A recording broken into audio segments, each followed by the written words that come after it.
du bicarbonate de sodium, je veux obtenir du bleu.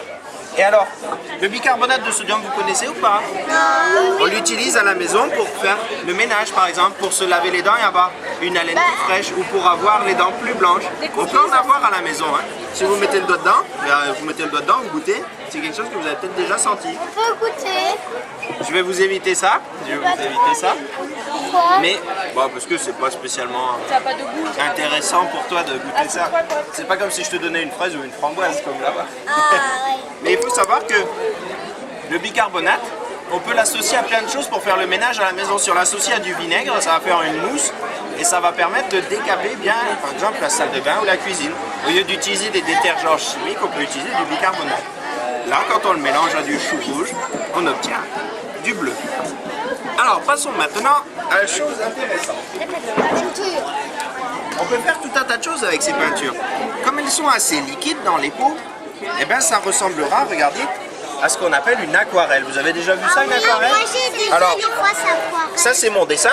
Ça c'est mon dessin avec un petit bonhomme mal fait, avec un arbre. C'est pour vous montrer un peu toutes les couleurs. On peut faire des lettres aussi. Si vous voulez faire les lettres de votre nom, on peut faire des cœurs.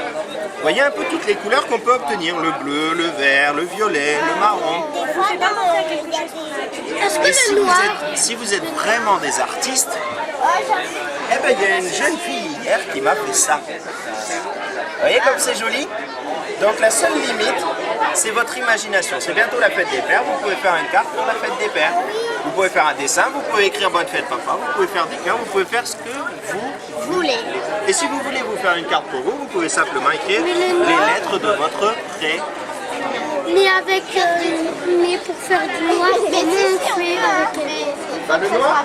Oui. Le noir, c'est quand tu mélanges toutes les couleurs. Alors là, si tu mélanges tout, je suppose que tu vas obtenir quelque chose de marron, peut-être pas noir, mais le noir, en fait, c'est quand tu mélanges toutes les couleurs.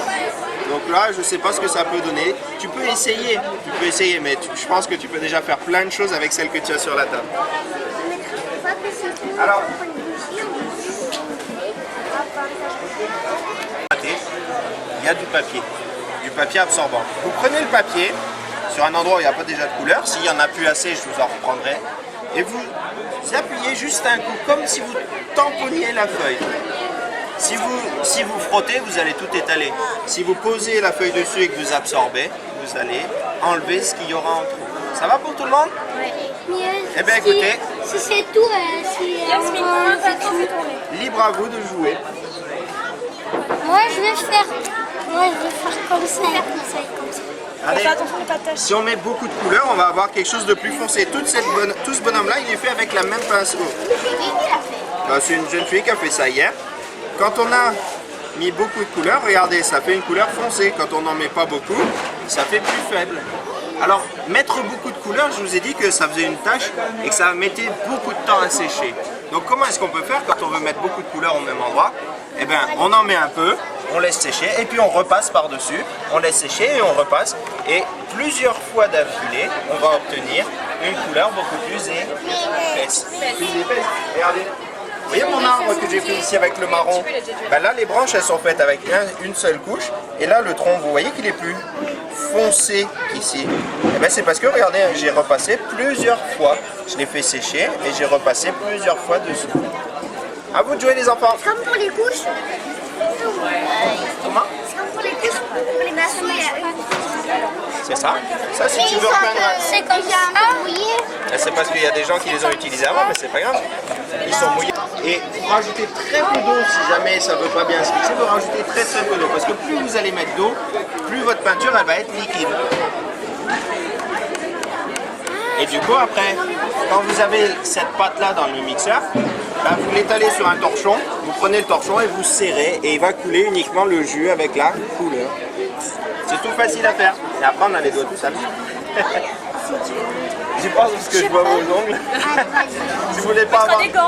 ça date de dimanche, mais j'ai beau racler en dessous. Waouh, regarde. Pour avoir les ongles propres, c'est un peu difficile. Alors fais attention, regarde, là t'as mis beaucoup de rouge. Et goûte-le bien au bord parce que vu que ton verre il est pas sec, ça risque de migrer. C'est-à-dire que comme c'est du liquide, bah, ça va couler. Regarde, attends, je te montre un exemple. Un exemple tout bête. Tu vois, regarde. Je prends du marron. Et puis, regarde, je fais un trait de marron. C'est un trait de marron, tout ce qui est plus normal. J'essuie mon pinceau et puis je prends du rouge parce que je veux dessiner autour en rouge. Et bien, regarde ce qui va se passer. Au moment où je vais passer à côté de mon marron, hop, tu vois, ça va venir sur le rouge. Et regarde, ah, ça coule partout là où j'avais mis mon marron. Dans le seau, il y a un gage. Ah, Erwan. Mais pourquoi on dirait que c'est vert? Du bleu. Du violet? Vous obtenez du vert. Oui, avec le combinaison. Tu mélanges le rouge avec le rose. Le bleu, pourquoi pas mélange le rouge avec Le bleu, il est ici là. Tu peux passer le bleu. Mets-le au milieu, tu puisses s'en servir aussi. La peinture végétale. Moi, je vais vous donner des petites feuilles cartonnées. Ces petites feuilles cartonnées, elles sont faites spécialement pour faire de la peinture dessus, une peinture assez liquide. Mais comment est-ce qu'on peut faire pour faire de la peinture sur une feuille normale, sur une feuille comme vous pourriez avoir en classe, qui n'est pas aussi épaisse que ça? Parce que si je mets du liquide dessus, ben, ça va gondoler, ça va être moche. Eh ben non, il va falloir épaissir les peintures que vous avez là. Et comment est-ce qu'on épaissit une peinture naturellement? Comment est-ce qu'on peut faire ça? On va utiliser... la farine. Ah non. Alors, on va utiliser de la farine, mais il va falloir la transformer d'abord. On va faire bouillir de l'eau et on va ajouter de la farine dedans. Ça va nous donner ce qu'on appelle de la colle farine. Et cette colle de farine naturelle, quand on la mélange à la peinture, ça épaissit la peinture. Elle devient plus épaisse et on peut peindre sur d'autres supports. Ok pour tout le monde? Alors, une dernière indication. Vous avez les pinceaux qui sont ici. Hop là. Il y en a des fins, il y en a des épais. Vous prenez celui qui vous convient. Attendez, attendez. Attendez. On va le faire tourner.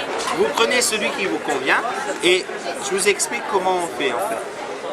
Quand on change de couleur déjà, on rince son pinceau entre chaque, on les mélange pas. Avant de commencer, vous mouillez votre pinceau et regardez, en passant vos doigts dessus, hop, d'un coup sec, vous faites une jolie pointe. Ce qui vous permettra de faire des dessins assez fins. Regardez. Et comme j'ai réussi à écrire maman là, eh ben, c'est avec ce gros pinceau. Pas obligé de prendre un pinceau tout fin, il suffit de s'appliquer avec la pointe. Ok pour tout le monde? Si vous voulez faire un gros aplat de couleurs comme ça, eh ben, vous barbouillez, ça fera un aplat. Alors, vous attendez,